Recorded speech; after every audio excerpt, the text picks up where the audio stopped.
story. So that's the people that you have in your D&D campaign. I see how it is. Also, I got a Q pop in the background, so I'll disable this window in just a second, and we will see what we got here. Atlas's lab. Okay.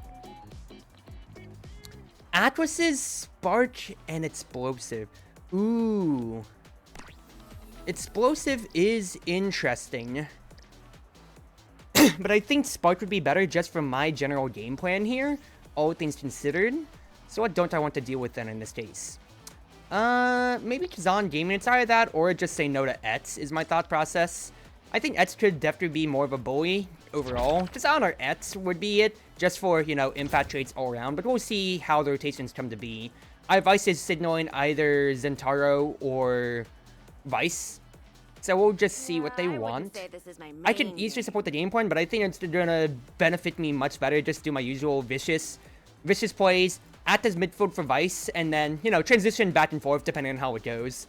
Resilience is, of course, going to be on there, but people will almost always, unless they're doing, pit the offensive traits. So I think I can abuse the fact that if I go Vicious, I can, you know, I'm going to have 450 plus health. I have Vicious to lifesteal, and then we'll just go on from that end.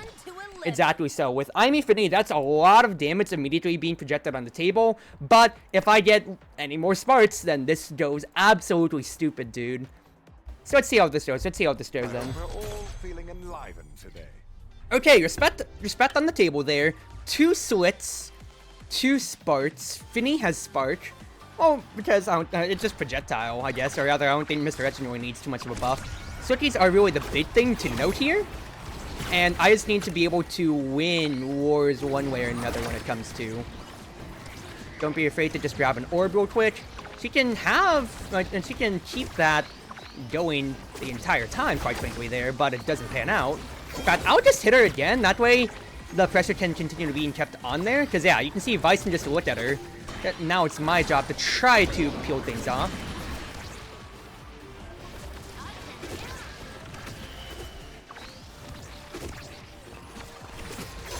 I want to get it down to Vice, potentially. Oh, well. Fine enough. Ooh, nice try by me. I don't mind taking the hit if it just means I can get some priority. Keep it down. Not the best hit that we wanted. I need to disrupt Asher, otherwise we lose this score right now.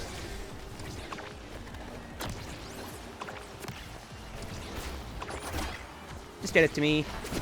Just barrel it in at that point there. We have the advantage, and since I have the burst, no reason for me to hold on to it at that point then, because with the dual mouth open and it's being set 1, if they get a hit, Sword Kits it easily carry it away and cause Matra up to use her burst. Just don't be afraid to do so at that point then, Cruzy. Alright. Minor hit. Not gonna care too much yet. Ooh, not the drop that I wanted. It's actually even worse considering how I didn't even get the orb there, so I just gotta play my life. Play my life, strafe around a little bit. I do get the orb safely. And I can keep the pressure on Asher now. Now look at her. She doesn't want to necessarily take a hit. Vice actually got the best deal out of all of that. Okay, that was a little bit too much damage on my side, and I still didn't get my stagger back. But Matra gets to stall. You know, Asher can't immediately go in. Really good play by there, Aimi right there.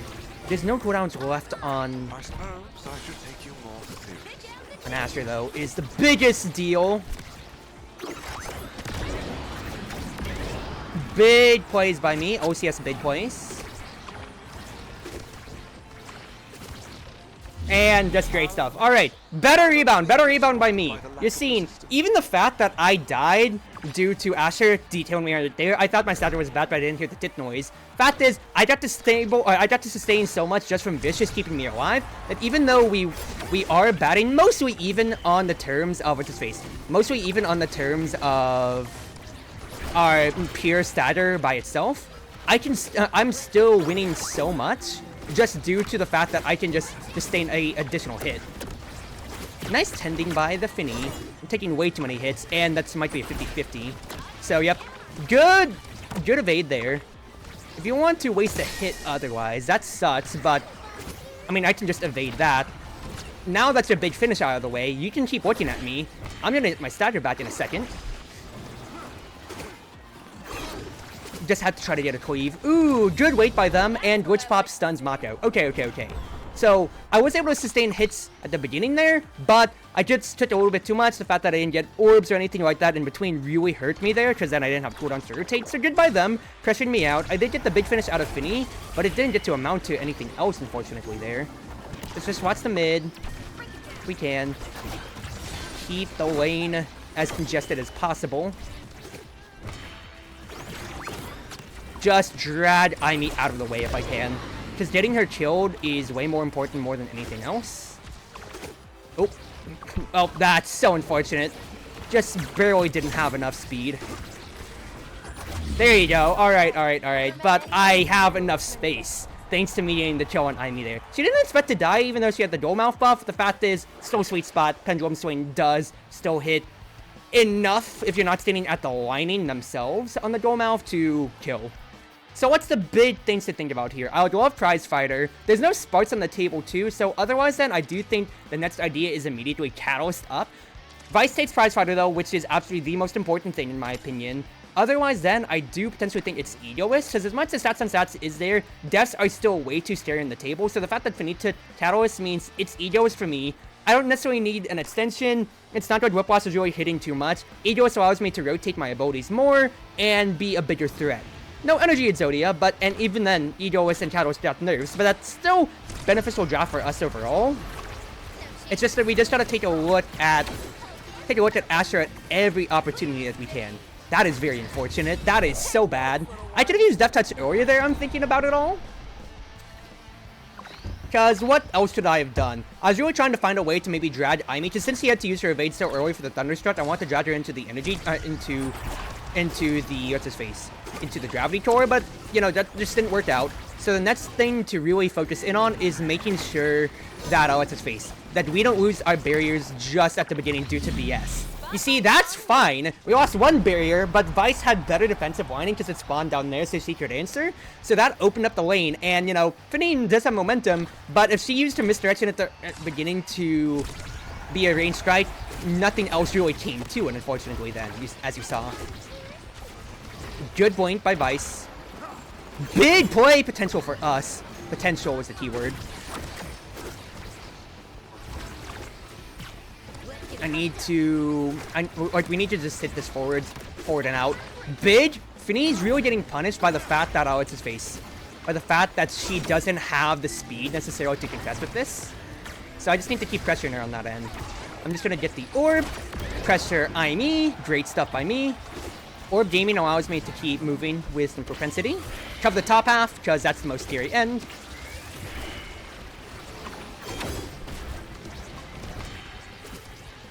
Didn't win my immediate war there. Sucks.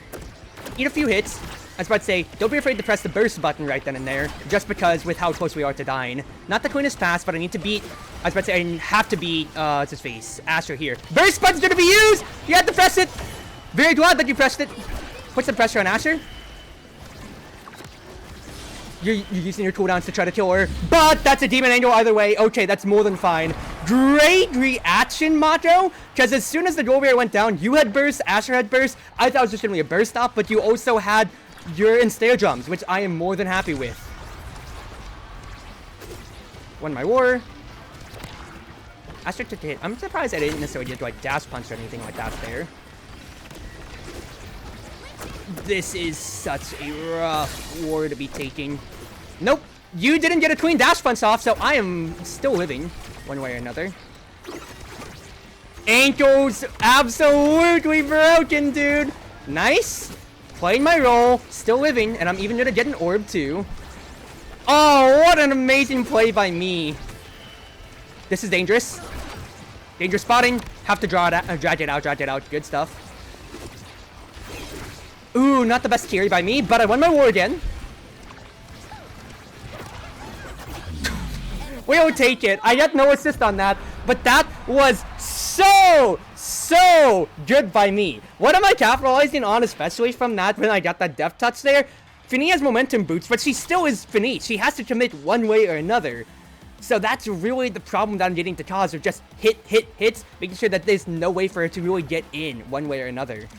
Okay, Matra getting both diff does mean that she is the biggest on size. She's in a perfect form potentially. That doesn't come around then. So what's the next idea? A Adrenaline Rush should definitely be there for me to be danger spotting. Rapid Fire was taken. In that case, it is a Adrenaline Rush, without a doubt then. Because I've been getting straight kills on Aimee to an extent here. Not as much on Asher. But if we can shut this out 3-0 on the set count before any sparks show up at all, I think that's the biggest thing. Because they're not coming out bad on the draft either way, but we have a lot more on our kill angle just with the additional impacts that we're just getting to spam in, spawn in, just really put pressure-wise. Not the hit that I necessarily wanted. Keep her in the corner.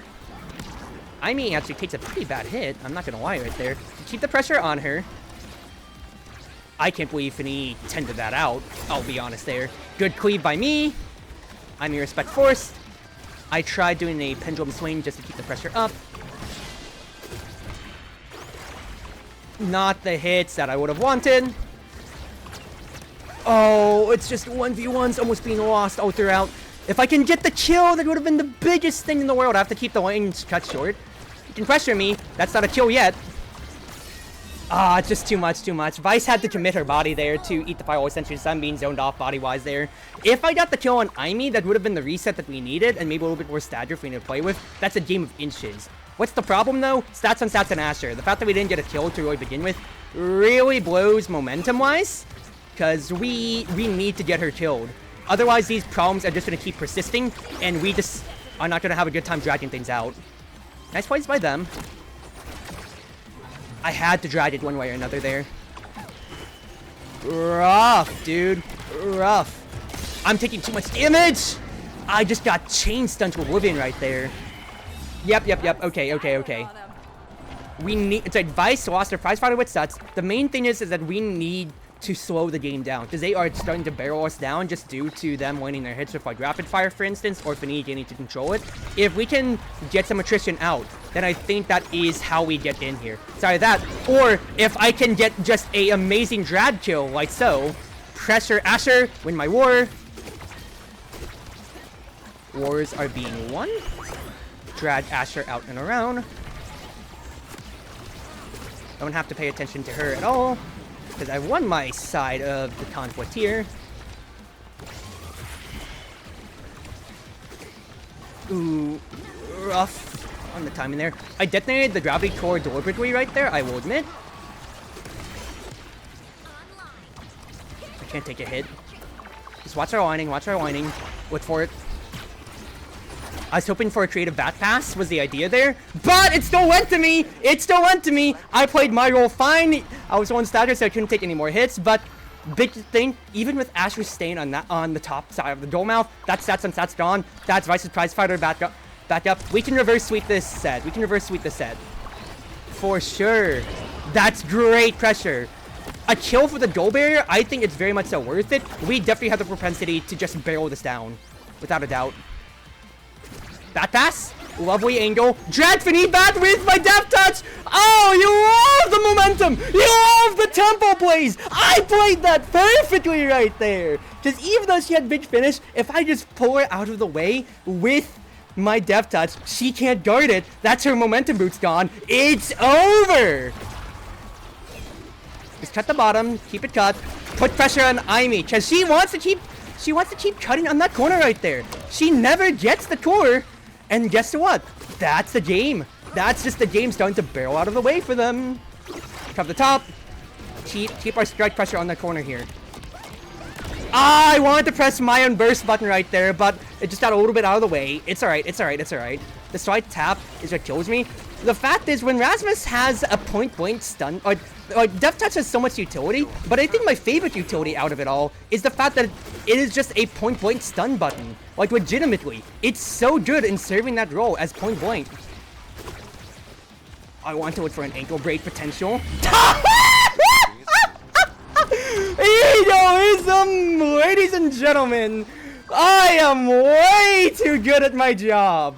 Actual egoistic play. Instead of getting it to the bottom right where Vice can support, I just said, I'm gonna challenge you 3 times in a row, and you're gonna lose every single one of them.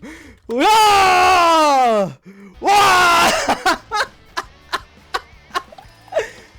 Oh, wonderful! The fact that no Sparks showed up either, so they couldn't mount a comeback, and the fact that we were able to, exactly so, stabilize the game plan there. Aimee had the right idea to keep it locked up in the corner there, but the fact is what you saw in the last round, to where she was playing too close to the corner. Even if she evades once, we have enough abilities to just weather the storm through a through Mako's twin drive secondaries, through an snare jumps, that even if you wait out the evade, you're still taking damage, and if you just love tapped a little bit too much, you're the Aimee. Aster has no way to get onto the court, she has no speed, she's only switch. Finny is Joey, she only has momentum boots, so unless she wants to commit a big finish to even steal momentum back, we still have a striker up. It was so bad once she died, and I'm not blaming her in solely. She had the good idea. The fact is, that's not all that she should have been able to do. It just really spiraled out once we were able to slow things down, like I said, and just get things going. Oh, you love to see it. That's wonderful. Wonderful, wonderful gaming there.